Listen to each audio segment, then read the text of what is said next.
Welcome to our new show, Corporate Box, where we are going to talk about the business and culture of sports.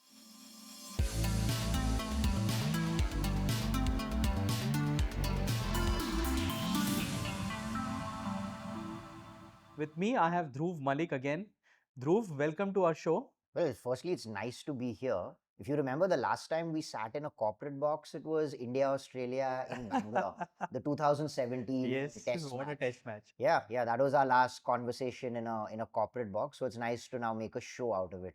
Yes, because we've always spoken about the business of sports, and there is a certain intrigue that a lot of people have, right? When you tell them that you're working in the sports business, they think that they know the sport, but they are always interested to know more about the business of sport. They want to understand how an IPL auction works, how a specific player makes some money in his own career. So, and we've seen that side of sport a little bit, so we can talk about it. Correct. And I think the IPL has changed that to a large degree where business conversations, monetary conversations, player salaries, salary caps, player monetization has evolved a fair bit from 2008 to right now 16 years of the IPL. 2025. Yeah. So I think that our intention to, have these conversations is to look at the business and the cultural element and the corporate side of everything. So especially right now where we've just had an exciting pre-auction retention, and now we go into an auction in a couple of days. So Yes. the evolution of the player economics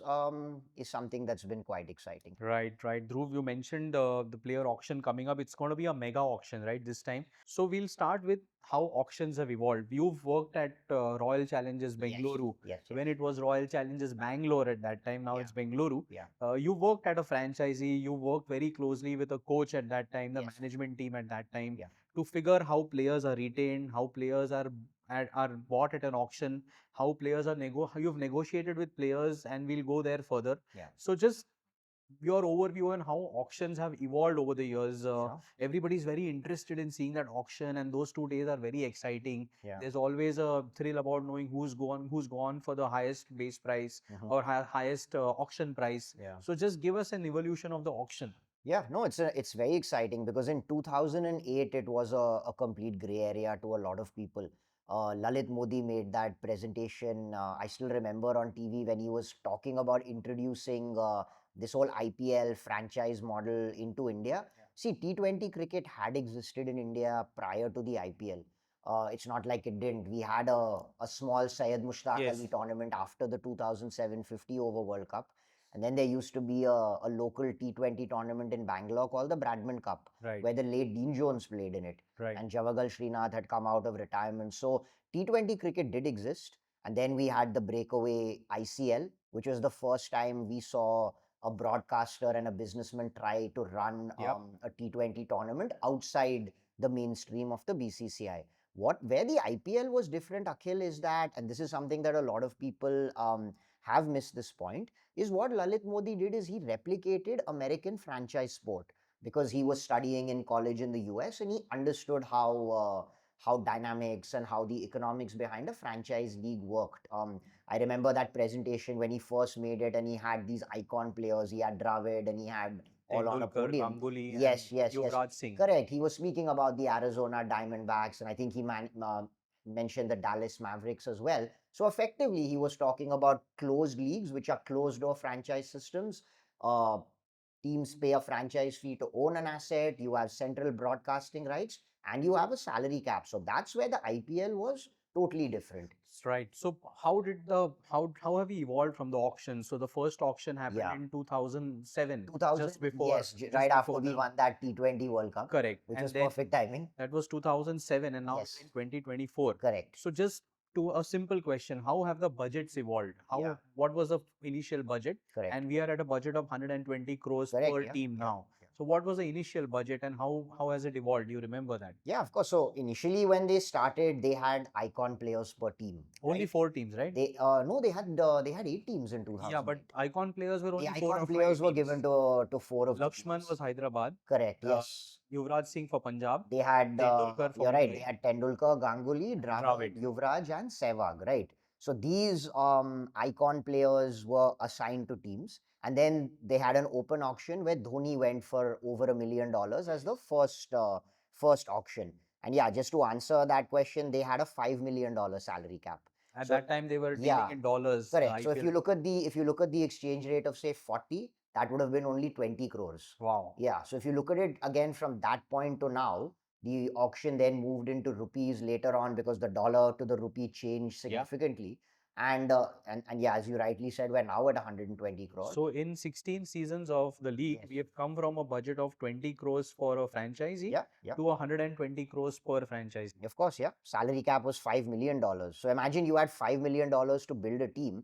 And what was very different then, Akhil, is that you could draft some India under 19 players into Yes. your team. So famously, Virat Kohli got drafted to RCB in 2008. And if I remember, he was a second draft. He wasn't the first pick in the draft, Yes, correct? because Delhi at the Pradeep time, Sangwan. yes, because Delhi had Sehwag and Gambhir. Yes. They didn't need another batsman, so they wanted a fast bowler. They opted for Pradeep Sangwan, Yeah. which is why Virat ended up coming to Bangalore. And in 2008, it was, as I said, new space for everyone. The first time people, Akhil, really got involved in how salary caps and retentions work was when the first block ended in 2010. So let's simplify this again. Yeah. So a block consists of Three three seasons. seasons. Yes. Correct. So the first block ended in 2011. Yes. RCB, you were working at RCB at that Yes, time that's right. I joined RCB in 2009 in the second year. when you went to South Africa. Yes, when the team tournament moved to South Africa. So we were very involved in the first pre-auction retention. That's the first time a pre-auction retention happened. Right. So again, I'm going to ask you to simplify this. Let's talk about what happens pre-auction. How do you get a player to sign back with the team? What do you talk to him? What are the kind of negotiations that happen there? Just take us through that process in 2011. Yeah. You were the one who actually signed on Virat Kohli to retain to Yes. sign back with Royal Challengers Yeah, Bangalore yeah. at that time. Yes. So how did the I process didn't involve? realize it was going to be that historic at the time. Of course, and you also did some other big work with him, so which we'll talk about on another episode maybe. Yeah, yeah. But just take us through what is the kind of negotiation. So the thing a that player has changed with between Virat? that first block, which was 2008, 9, 10, is the budget went up to $7 million. Right. So you had a $2 million increase in your salary cap. See, no one used the term salary cap. That was more an American term that's used in the NFL and the NBA. Right. They used to use purse, remember, and that then Player purse, yeah. player purse and things like that. So what they had done is that the IMG were very involved at the time. They So were running the league. Yes, so the rule was you could retain 4 players prior to an auction. Right. And if you retained a certain player, you would lose that much money from your salary cap, which they Right. called a player purse. So your 4 breakups were 1.8 million, 1.3 million, 900,000 and 500,000. Now, why this is very exciting is because a lot of things happened between 2010 and 2011. One, we'd had 3 years of the league. So players were starting to understand how do we determine a commercial value. See, Akhil, prior to the IPL, Yeah. how did a cricketer look at his commercial value? You didn't get paid a lot of money to play for India or to play international cricket. So a lot of their brand value or their monetizable value was determined by their Endorsements. off-field income, by Yeah. how many endorsements they earned, Yeah. which was dominated by Sachin Tendulkar for a while, and then a MS. few other players, came in much later. But the IPL was the biggest disruptor there. Yeah. Where Lalit Modi disrupted it is that he said, now I'm putting a value on you as a player, which is your salary, which in India, our sporting culture, we never understood that. We still thought that playing sport was something you did either to get a public sector job or to get into a university or something you did outside your. The IPL was the first time you could genuinely earn a high salary to play a sport, right? That again is the dynamic of franchise sport, right? Where you get the salary. So players were starting to understand what their value was, and they were thinking, does it make sense to go into an open auction where everybody has, $7 million, depending on how many players they retain, of course, or should we do a pre-auction retention? Now, why the whole Virat Kohli angle there is very exciting is because if you remember, Bangalore in 2010 had legends of the game. They had Dravid, they had Kumble, Kevin Peterson, there was Jack Callis, Boucher. It was Ross Taylor. So there was a great plethora of international stars. However, I think at the time people had realized is that if you want to build a team for the future, you need a strong Indian core because you can only play 4 foreign players in your 11, right? Now, Virat Kohli at the time was obviously evolving into one of the best 50 over players at the time. He had just finished 2 years then by. Correct, correct. There wasn't much T20 international Yeah. cricket played at the time. So he was starting to do very well in 50 over cricket. At the time, retentions happened towards the end of 2010. You remember he went on that insane run where he kept getting 50 over 50 over hundreds. hundreds and Yeah. getting all these run chases. And he literally bulldozed his way into the 2011 50 over World Cup squad. Rohit Sharma didn't make that World Cup squad. Virat did. And there was a narrative for a long time is where's he going to bat, because there was Sehwag, Sachin and Gambhir batting at 1, 2, 3. So the earliest position he could bat was number 4. So he was that good a player. Now, as far as the IPL dynamics were, he was unsure that how much money do I ask for.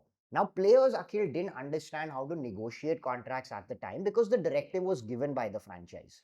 So just explain this in detail now. Yeah. Okay. So how will a player negotiate a contract? Yeah. If there is a salary that is Say 1.8 million. that is 1.8 million is allocated, that if you keep one player, you have to give him that money. Yes. So where does the negotiation come in? Because see, you don't have to give him that much money. Okay. Effectively, that was the money that got deducted from the purse. Yeah. So technically, now the franchise at the time, Vijay Mallya and Siddharth Mallya were very involved. Brijesh Patel was very involved at the time. Anil Kumble was still a player, so he wasn't part of the senior management and the ownership group. So Thank God. yeah, that was interesting. So effectively, between Vijay Mallya and his son Siddharth and Brijesh Patel, who was very involved in Karnataka cricket, it was their decision at the ownership and the senior management level that we're retaining only one player. So we're only going to lose $1.8 million from our purse. And then my job as one of the junior employees there was to go and execute the contract. So India were playing an ODI series against New Zealand at the time. So I had to fly to Baroda. The decision was taken very late by RCB's management, only about 48 hours before the deadline. So were they not in touch with Virat over a call? They were in touch with him saying that, look, we want to retain you. And, they were negotiating with him basis how much money he would like. You could argue, was Virat worth $1.8 million at the time? I mean, who knows, right? Because there was no perfect economics to it. In Major League Baseball, what we spoke about the other day, they have a formula to a player value. The NFL has a formula to a player value. Indian cricket in the IPL, it was still very new to us. So it was almost like saying that if I want to keep you, I'm losing this much money from my overall salary, but how much do you want? So the owners and management were in touch with him and said, look, we're finalizing this amount of money, which was lesser than 1.8 million. Right. He didn't get paid the 1.8 million US dollars. It was a lesser amount. So my job was to then take the standard contract, because the contracts were made by the BCCI. Yeah. They were not contracts which you could send to a player, send it back in track changes, have a lawyer look at it. It was given by the BCCI saying, this is your document, please sign it. Right. So I carry a standard document. I get it printed at about midnight the day before. I take an early morning flight to Bombay and then a connecting flight to Baroda. And then I have to come and meet him at the hotel. I think they were playing a one day or the next day. And I realized, Akhil, speaking to him, that there were a lot of questions he still had. Like what questions? So one was, at the time, you remember there was a Champions League T20 tournament. Yes. 20% of your payment was held back unless your team played in that tournament. Okay. Number two, there were 4 payment installments over about a 6 to 8 month period. So because of the Champions League at that time. yes. So effectively, he was very unsure on the contract and he didn't have an agent, because again, that's a dynamic which we'll talk about a little later, is that Indian agents or Indian player representatives couldn't be involved in the process, right? So he at the time was still a young person, a phenomenal player, but it was a very complicated contract. I remember reading it 3 or 4 times on the flight, and I realized this is a very complicated document. It's not something that's so easy to understand. And the negotiator on his behalf was his brother, Vikas Kohli. And I was constantly on the phone with him in Baroda, and I've literally come to sign a contract. It's like I'm meeting you today to say, okay, we've agreed a deal. Yeah. We've agreed a number that's less than 1.8 million. But, here, let's sign. But he had questions. So I had to literally sit with him, go through every single clause, and I had to explain it to his brother as well. And at the time, I realized there was reluctance on his part to sign. Right. This is what like a lot of people are not aware of, because his mentality was, firstly, I'm not getting $1.8 million. The owners have negotiated a fee that is slightly lesser. And is this really my value? Can my value be higher? And number two, would I end up getting more in a open auction? Now, this happened in 2010.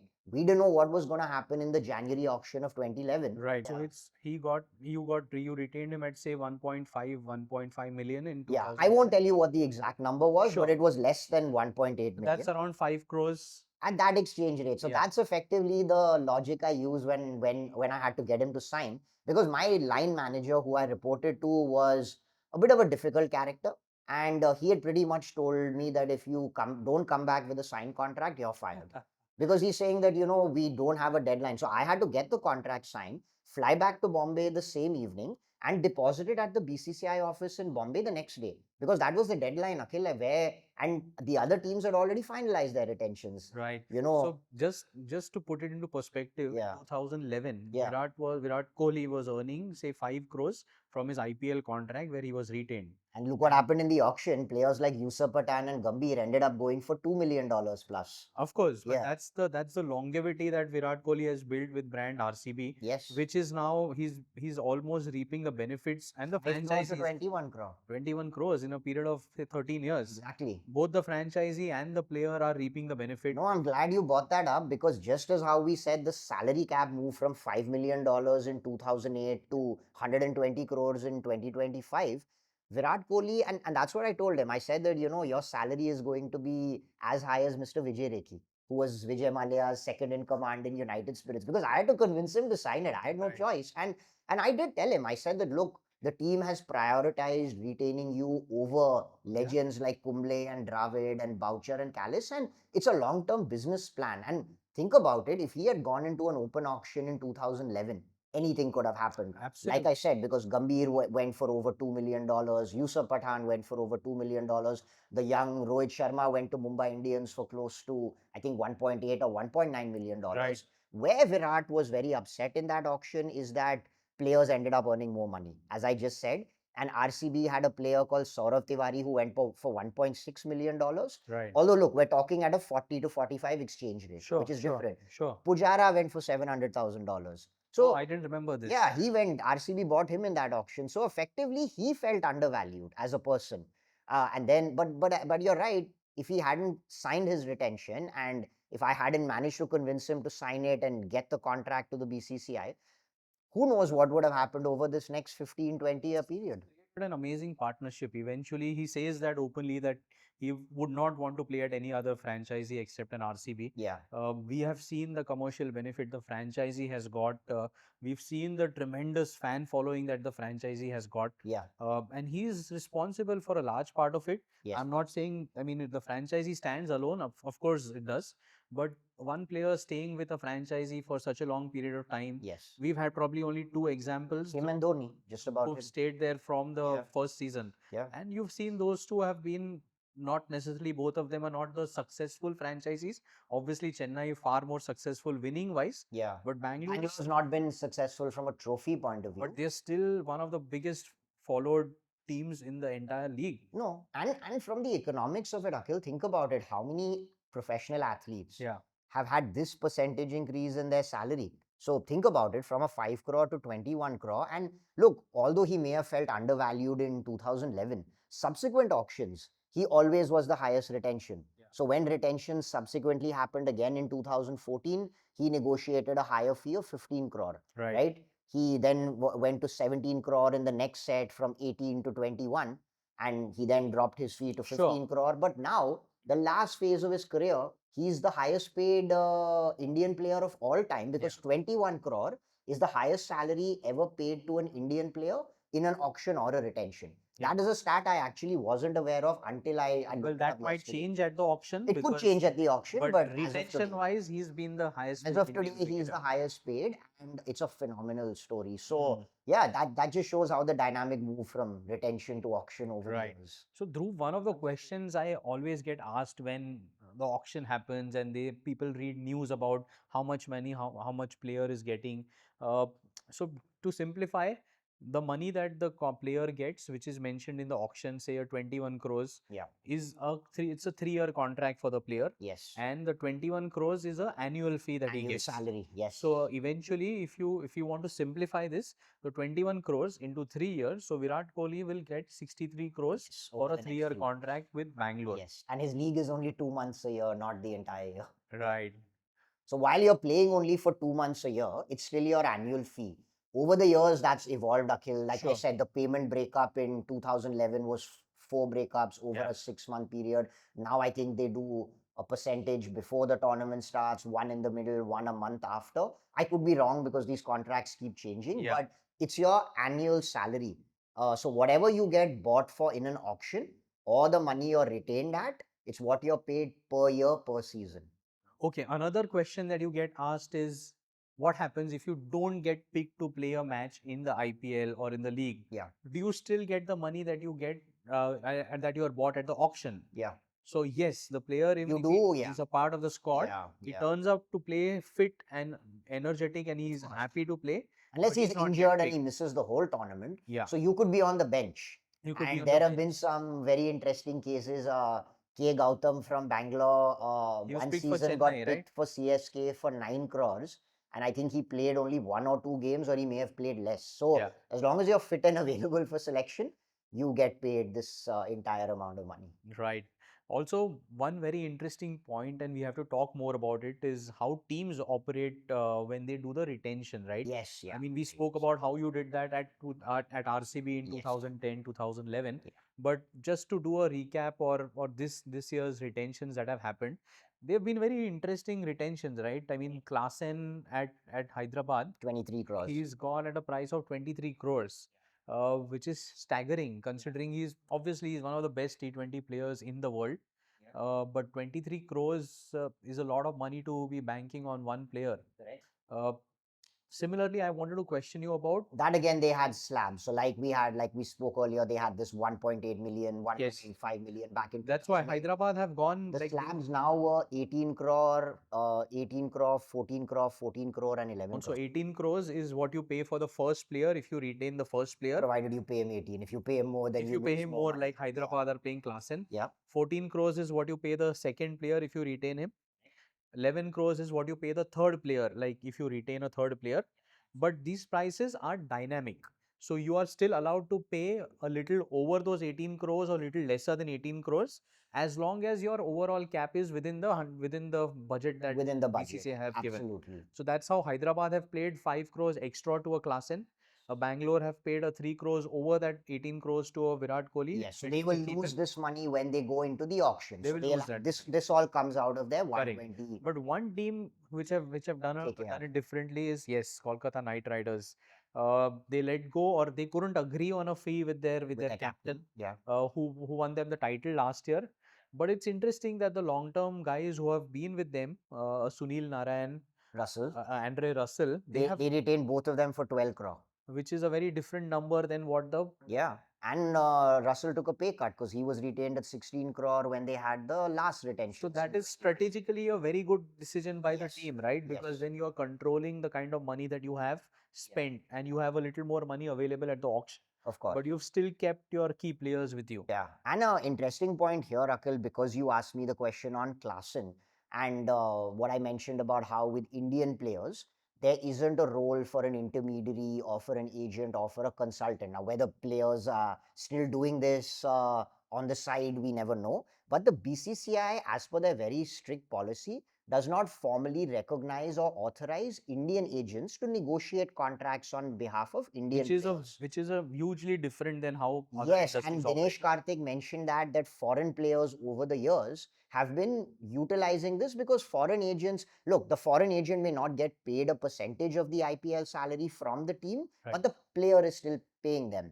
So Heinrich Klaassen, I hope I'm pronouncing his name correctly, he's definitely had an agent negotiate this with the team because he's probably in his head not said, okay, your highest retention is 18 crore, I want 5 crore more. Someone has negotiated a value on his behalf, Yeah. and whoever that agent is going to earn a good 2.5% or maybe 5% on this 23 crore value, which is an official area of business which Indian players Are not have not getting. allowed to get involved with it. And So that kind of fee, just to put it out, yeah, the kind of fee that a Klaasen is earning through his playing career, 2.8 million US dollar. he is never going to earn that in endorsements or any other work in India nor in South Africa. Of course, yeah. And that's what makes it very interesting because in India, the player representation model for cricketers has always been off field endorsements, off field income, etc. It never involves this aspect. But where this is going to get very interesting is that with these Indian players, and we've seen this over the years. If you remember Yuvraj Singh in the auction of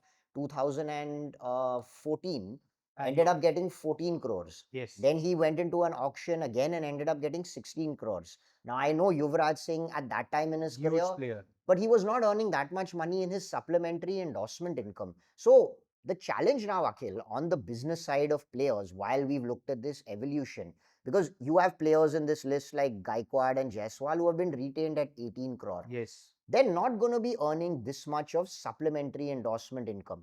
I know the modern context keeps changing with digital income and various things, but looking at your expertise, do you feel now that because these players are earning a good 80 to 90% of their primary salary income in on-field contracts, Yes. the role of their management and their intermediaries is going to decrease over the years? It's an interesting question because it will not decrease, because as much as you earn on your on-field income, you still want to have that zest to try and maximize your potential, because you're going to have a short career. Yeah, but That can is you earn 18 crore in that? you might not earn 18 crores in that, but you will want to earn at least say half of that. 9 crore a year.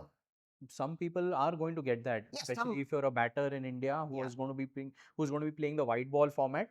Then you have the potential to go up to that standards, especially if you do well in an ICC tournament, you have a couple of match winning performances, then that is your time to encash in. Yeah, yeah. No, the reason why this is a great conversation to break down is because the annual Forbes list that comes out every year, whenever they look at the wealthiest athletes, it always has a very clear demarcation between On-field and off-field. primary and supplementary Yes. income. I mean, on field and off field sometimes confuses the non sports fan, but the primary income is what you earn in your contracted salary, and your supplementary income is what you earn off the field in endorsements, licensing income, etc. And you'll always have a demarcation where your top athletes, where it's LeBron James or Steph Curry, maybe not Steph Curry, but LeBron James and Ronaldo are perfect examples. They earn a significantly high amount of money in supplementary income, in off field income.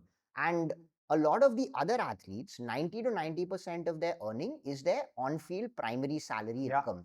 Now, this is where, as we spoke about the great disruptor in Lalit Modi and IPL income, cricketers started earning a salary from 2008 to play in the IPL. And That's more the, cricketers, not yes, just the 15, yes, it 20 wasn't just playing. the 15 playing for There India. were 100 cricketers. Exactly. So now in 2025, would it be fair to say that 80 to 85% of the top tier elite professional cricketers in India who are playing in the IPL, earning an average a salary between 10 to 15 crore a year, Yeah. that is going to constitute 70 to 75% of their primary earnings. And Definitely. off field, if they're lucky, they'll earn an annual off field endorsement income or licensing income of up to 5 crore. Yeah. So doesn't that decrease the priority and the role of their off field managers and agents? Uh, it will not decrease, like I said, because the intent is going to be to maximize the time that you have playing that elite cricket. So if you're playing for 7 years, 10 years, even lesser than that, then you want to maximize that time. Right. So you will never be able to match the on-field salary for most of the players, which is going to be the reality. Except if you've done exceptionally well, like a Kohli has. Yeah. But there is always going to be the chance to Kohli is always the maximize. exception where he will probably be earning more supplementary income than his primary income, even though we've just broken down his IPL salary. Same with MS. Like MS has reached that level where he's earning through his on-field will be a very minuscule part. Yeah. Especially He's now taken he's a an pay cut uncapped now to player. 4 crore, yeah. So Yeah. it will be very minuscule for him with the kind of income that he generates from his endorsements, from his equity deals that he does. Yeah. So it's an interesting phase, but the cricketers will obviously want to maximize.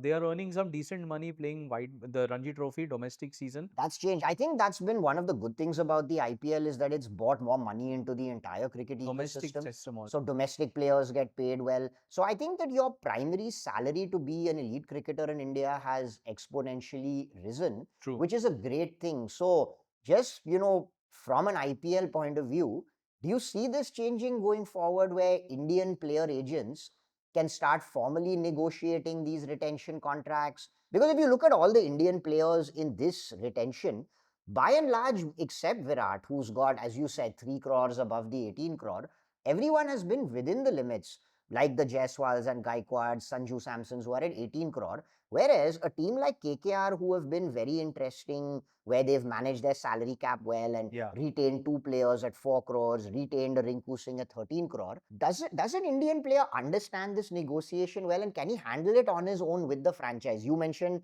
Shreyas Iyer and the team, and Venki I saw had given this interview that we couldn't agree on a fee. Are the Indian cricketers competent enough to negotiate contracts of this nature, which are highly complicated, highly high value contracts, with their franchise owners and management directly? Yeah, they will be now. No, They are have they, also evolved. They have evolved over the years. So yeah, they have enough people to help them with that. but they can't formally help them, They right? cannot formally be helping them. The agents are not allowed to formally be helping any IPL contracts or even sit and negotiate with any team members. So it will have to be, see, it also comes down to a relationship, right? That the player and the franchisee has. If it's a good relationship, you're having a very good cordial relationship with the franchisee, you believe in that franchisee's vision. If the team is winning, primarily, that is, I think, going to be more important for a player to stay back and take whatever revenue that comes to him from the franchisee.